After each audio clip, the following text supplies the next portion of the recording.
James from Auckland, New Zealand asks, Pastor John, how does God's predestining people to eternal hell bring himself glory? Well, before we embrace the term predestining to hell, we need to make some qualifications, because the very statement is one that is very rare, if present in the Bible in those terms. I could think of one or two texts that could almost be paraphrased that way. So I don't want to be too hard on the question, but here are the qualifications I want to put on the phrase before I give the answer that I see. There will be no one in hell who does not deserve to be there. No one will be there who can give a good reason, a warranted reason why they shouldn't be there. And all of the world will know this and will vindicate God in it.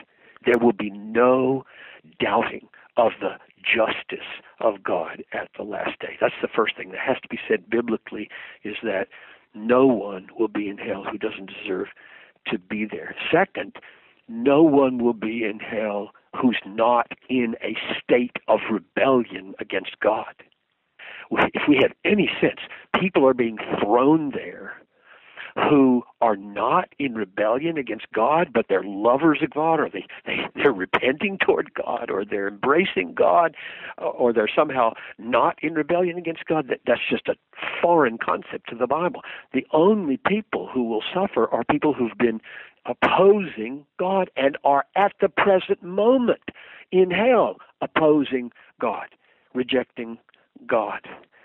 And the third thing that needs to be said to qualify that phrase predestined to hell is, in election and predestination, I think the Bible portrays God as choosing graciously to save some sinners, not choosing to make some really good people bad.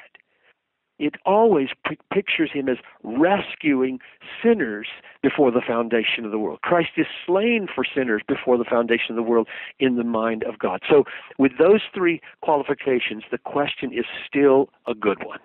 That is, how is God made more glorious by ruling a world or creating a world in which people, by his permission or design, however you want to describe it, will wind up in hell justly?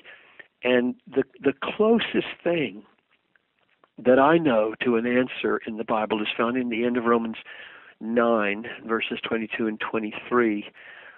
And Paul says there that God aims to display his wrath and his power. His goal is that the full range of his perfections be known. I think this is the ultimate goal of the universe.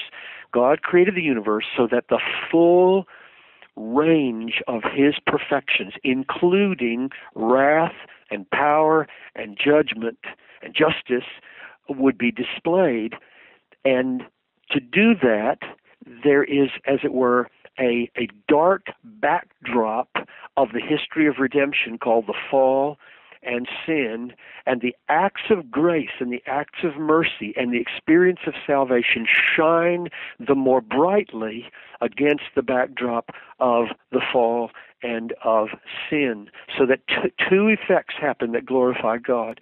One is his grace, which I think is the apex of his glory, shines more brightly because it's against the backdrop of judgment and of sin, and we, the undeserving beneficiaries of this election and this redemption, are moved to a more exquisite joy and gratitude for our salvation, because we see all the lostness of people who are no worse than we were, and we know better than them. We should be in hell as well, and our gratitude will be intensified.